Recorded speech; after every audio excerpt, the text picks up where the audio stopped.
See if you can decide about that today. Instead of just a song or a word or an affirmation or a concept or idea, what it would take for you to make that real for you. And be aware of your breath and of being breathed.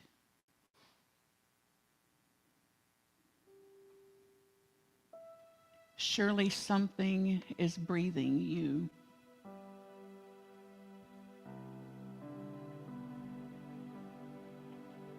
Surely something created you.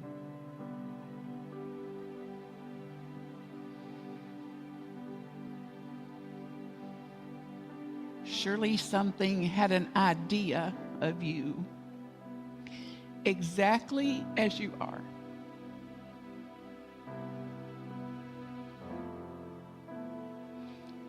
Every bone, every skin, every booger, every hair, every eyes, the eye color, what it had in mind for you. What if you open to that today?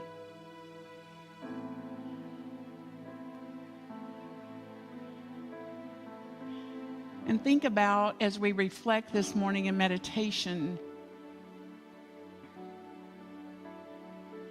if that's true,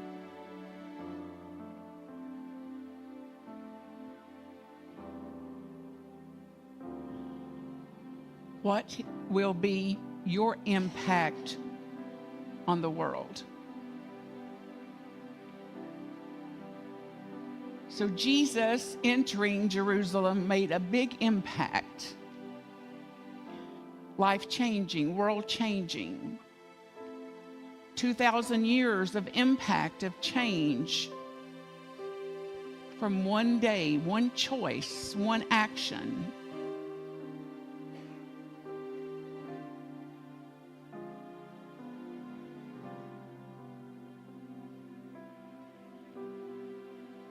What is your impact on the world?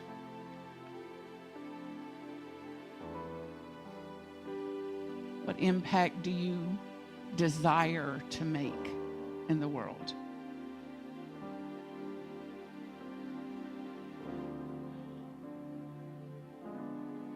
And fully realized in our Christed nature,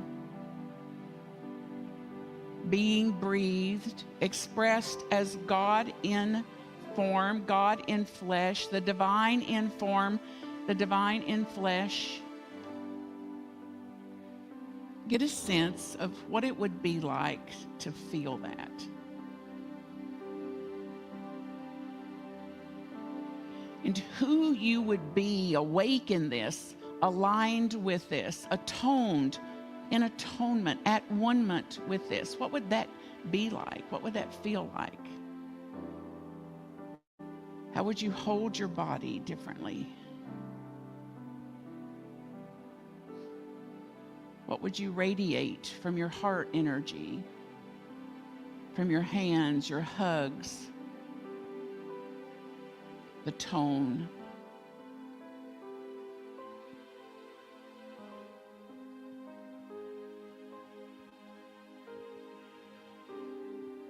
As we enter Holy Week,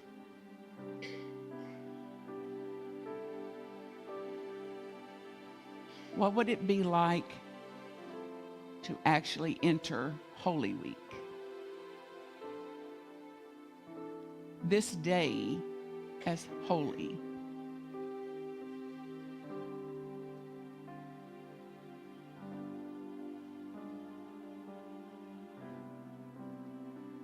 Invite one more big deep breath and imagine the doors of your heart swinging open. The gates, the walls of any defense, the gates and walls, the burdens of any grudges, resentments, anything you're not proud of, anything you want to shed here, that it be left here today at this altar. That you unburden yourself.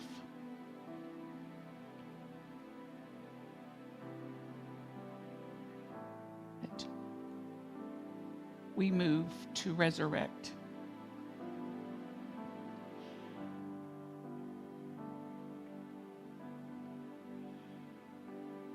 together we can do what cannot be done alone.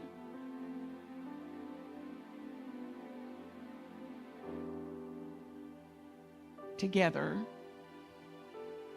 we can bring peace and healing to the world and to one another. And together we can fulfill the promise of Jesus, the prophecy.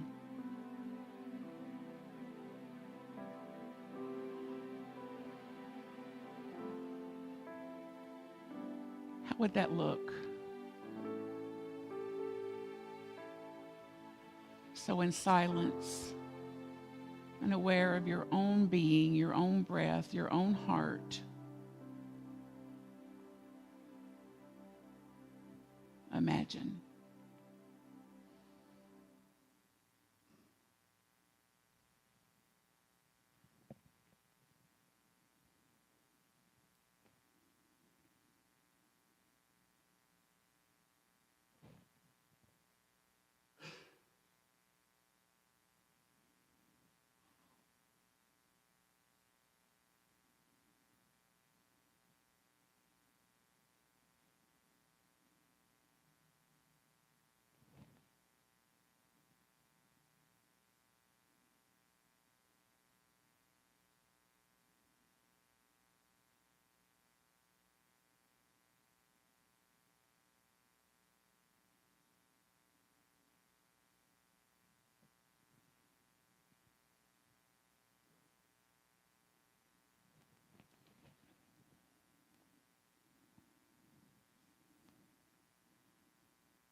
Today,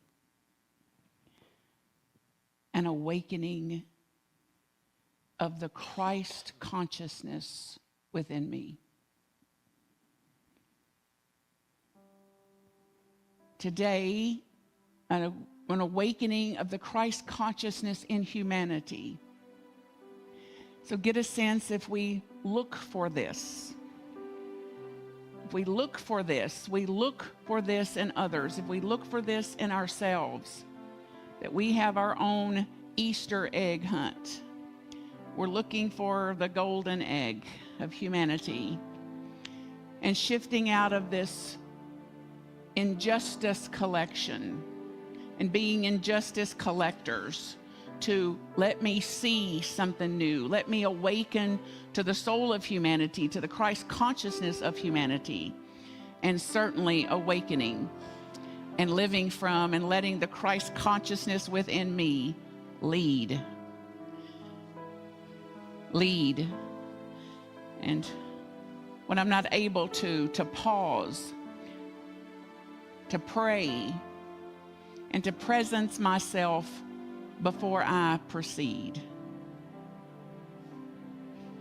We delight in this morning. We delight in Holy Week. We delight in an opportunity to spiritually renew, to spiritually deepen, and we absolutely begin again today. Holy indeed. Holy Week indeed. Amen.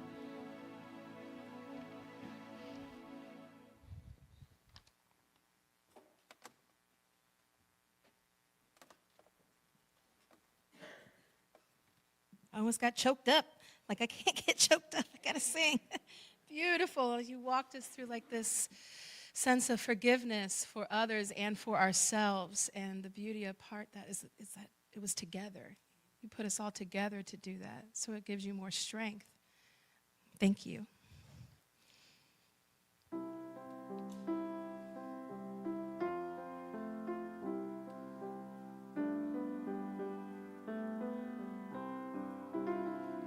When I pray, I feel my heart go deeper. My heart go deeper into my God. When I pray, I feel my heart go deeper. My heart go deeper into my God. Right here, right now, right where I am, I pray.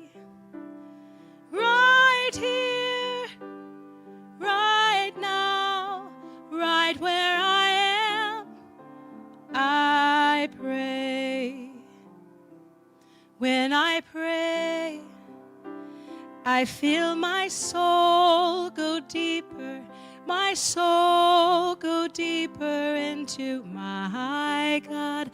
When I pray, I feel my soul go deeper, my soul go deeper into my God.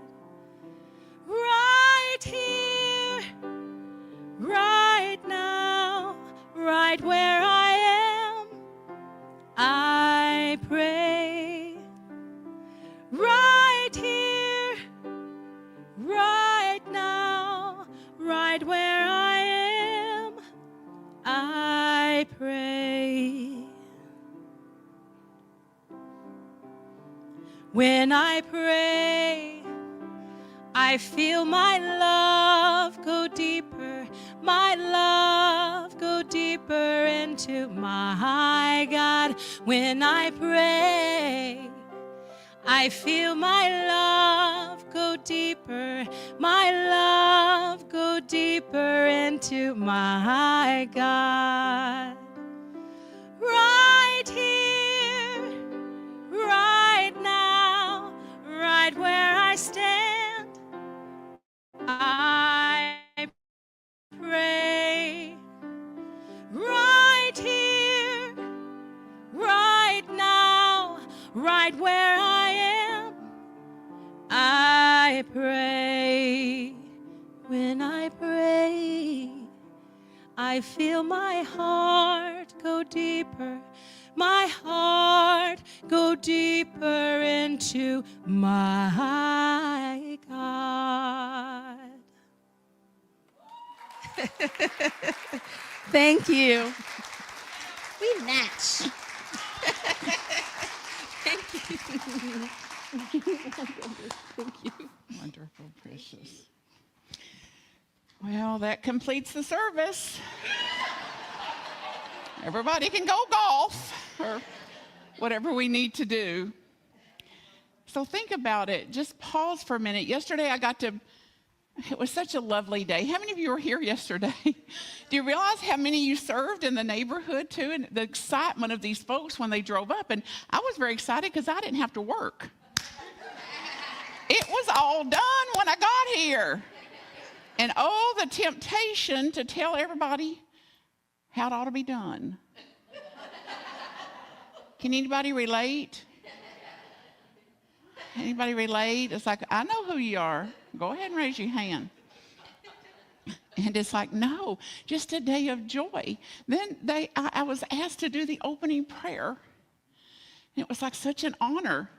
And I asked those little kids that was here, who's here, to hunt eggs? Like, it's like, they don't care. They're not worried about if their hair got combed.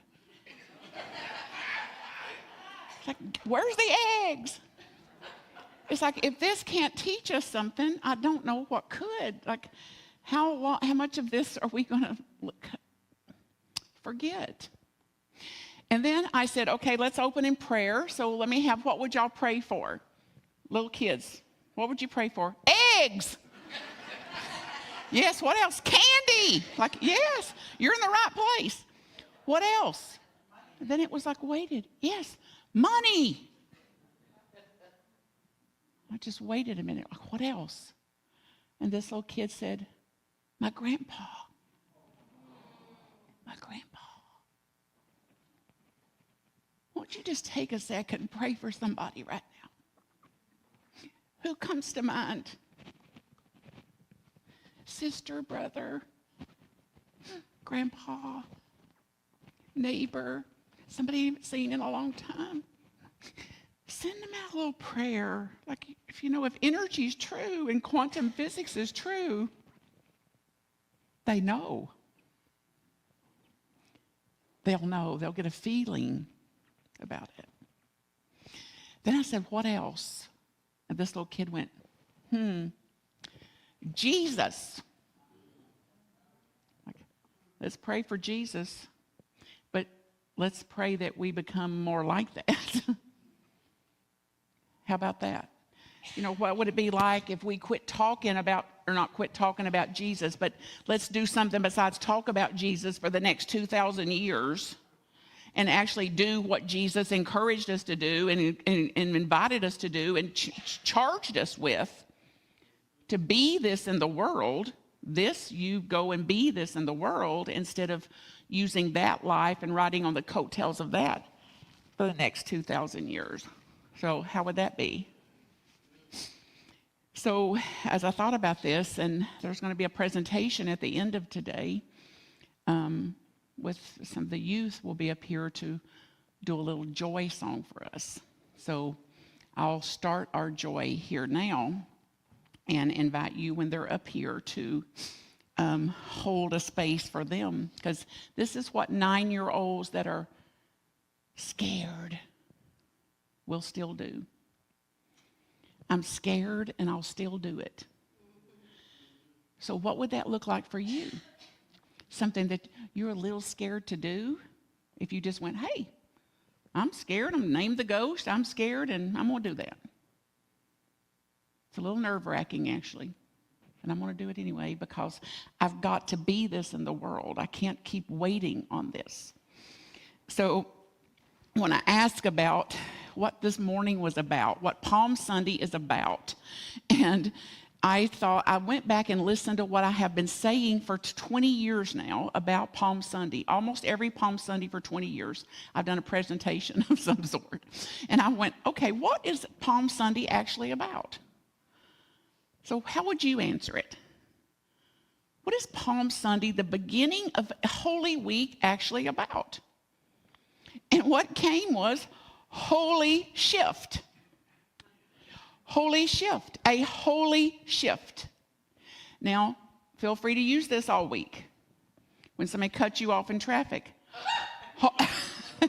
Yes, I pay her to do that. Yeah. That's double. Instead of our normal response, holy shift. Holy shift. Holy shift. So when they don't call me back, when they don't keep their word, when they irritate, frustrate, disappoint, sadden me, and the temptation to go the other way, instead like, hey, holy shift. If there's will and there's willpower, then I've got a choice point. Occasionally, if I can stay out of this little part of my brain and access a bigger part of my brain, there's a choice point. There's cognition. There's a place that says, hey, there's another option here. There's another option. Options live up here. There's no options down here. Anybody know what I'm talking about? When you thought, hey, where'd that come from? That animalistic part of our brain that we're always just one thought away from. So, joy, choice, holy shift. Holy shift. And if we're going to make it through with our soul intact, with our spirit cared for and not drained off, it's going to take some of this. Have you noticed? And there's a myth that I wanted to speak about today that is like a myth that I believe that we somehow fell into a spell that we've got to earn joy. Can anybody relate to this? Like, I can't have joy till all the work's done. I can't have joy till that's done. I can't have joy to that. And this is coming from the oldest of two youngest. Anybody relate? Anybody the oldest in their family? When you think it all falls on me, if it's going to be, it's got to be by me. And it's like, look at them just having fun. Look at them not worrying about what water they're going to drink today. Because Martha will give them water today. And it's like, and when I get all that done, I'll have some joy. Well, guess what? Never comes. Never comes, because the work is never done. Say it again. Done. The work is never done. So if I'm waiting on joy to get the laundry done, or the dishes done, or the yard just right, or all the ducks lined up, and traffic flowing in Cincinnati. Don't get me started. I threaten not to come back. And instead of joy is our birthright. Do you remember that as a kid? When you had a little joy and it didn't even make sense. I mean, some of us were in real pickle barrels as kids. And it's like, and there was still joy there. We still found a way. We found something to have a little fun with, something to giggle about. So instead of walking around looking for someone to give us permission to have joy, what if you just decided today? Not joy because it's morally right, just joy because I want to return to my atonement. I want to return to my own birthright. And I want to wake up to the work is never done. So if I'm going to wait for the work to be done to have joy, I'm not going to have any. So I can't do that anymore. So I'm going to have to find a way to have a little. Today. Today's the day. You've already had a little joy. I've witnessed it on you. That's why the energy feels like it does when you drive up here. So proud of y'all about that too. Do you know that churches are closing at rapid speeds? Over 50 years of church decline. Another building for sale. And what's Unity of Garden Park doing? Can you get a sense of that? What a miracle that is? And that you're miracle makers in that. Like you coming, you serving, you making events, you putting consistent giving into a treasury here that says we know what that's for, and that I've got to give out of my own gratitude for what I have, then I'm going to use that to go and do what we claim we want to see out in the world. Like it doesn't happen by magic. But there's magic in our actions and miracle making in our actions. So bravo, tell somebody by you. Way to go, y'all. Way to go. Way to go. Keep it up. Tell them, encourage them. Keep it up. Keep coming, keep serving, keep coming, keep serving, keep giving. This is magic here. Now turn back to somebody and tell them, this is your permission slip to have some joy. Give them a permission slip. Here is your permission slip to have a speck of joy before you die. Now, for those of you that are really rebellious, and most of you are, you wouldn't be in Unity. See, nobody in Unity wants to be told what to do. Have you noticed? So what if you became like a holy rebellion? Like a holy rebellion. Like it's, yes, a big hole. This is like holy shift times 10. Like one of my friends, some cardiologist told her she needs to rest. And it's getting serious. And we're talking double, triple blood pressure medicines and heart monitors and all sorts of things. So she went to an adrenaline park and drove golf carts Saturday. Now, we could have carried her out. We didn't, because nobody can die on my watch. It's going to be important. But it's like discernment about what does that actually mean? Rest. And discernment about, am I going to miss an opportunity to have that kind of joy, that kind of experience? Because my heart might flutter. And it's like, well, oh, by the way, my heart's been fluttering while I've been sound asleep. So if it flutters, it'll be doing the same thing it does while I'm at rest. So rebellion, and not to take it too far, because I had a ruptured appendix at age 14 because I was rebelling, being an inconvenience to my parents. I didn't want to be an inconvenience. Well, guess what happens when you don't tend to acute appendicitis? Anybody know? Anybody got an experience of this? It's called ruptured appendix. that is followed, yes, I got a sister here, with peritonitis and gangrene and a coma. So there's a fine line with how much rebellion we want to dose here. The encouragement is to be discerning, to be in presence, not as knee-jerkish, not as unconscious, but discerning about what choice will we make. So here's a joy practice menu. You ready? Take your pick. Let's get practical. A daily WTF gratitude. Every day, write down 3 things that make you say, WTFs. How could this even be real? Something that astounded you. How could it be real that 5 people in one hotel room got cleaned and dressed and out on time? WTF. A WTF journal. You with me? Send them to me. I saw a squirrel carrying a donut.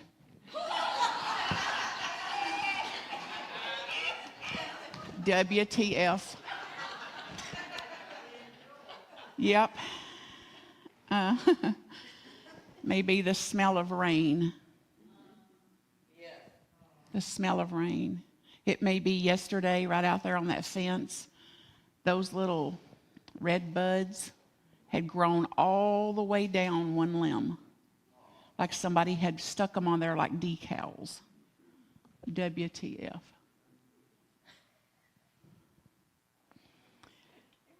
The sacred dance break. We're into practices. When you're losing your spiritual center, pray harder. Take a pause to pray. And then put on some music and get the cooties off of you.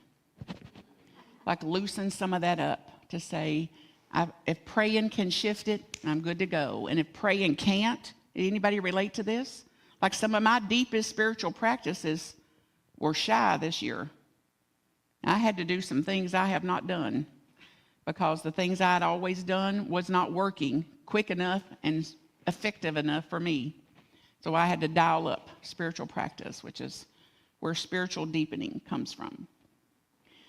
Dance like the divine is watching. Or Eckhart Tolle would say, dance like you're the dance, not the dancer. Let it have you, so to speak. Number 3, the joy bomb. Pick someone at random and text them. You're amazing. That's all. You're amazing because. That's all. This is spiritual awakening. This is spiritual deepening. And then the last one is the nope. Nope. Am I going to do that? Nope. Am I going to say that? Nope. Am I going to give her the side eye even though I want to? Nope. Am I going to fire off a text before I pray? Nope. Because I'm in Holy Week. And I'm awakening to Christ consciousness. I cannot longer do that. So, what about the world? What are we going to do in the world and for the world?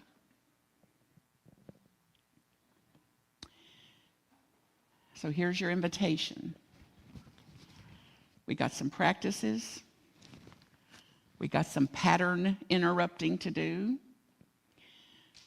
To go forth and be consciously joyful. WTF joyful. We have to look a little harder sometimes with all we've got going on, don't we? It's a little harder at times. And critical. Vital.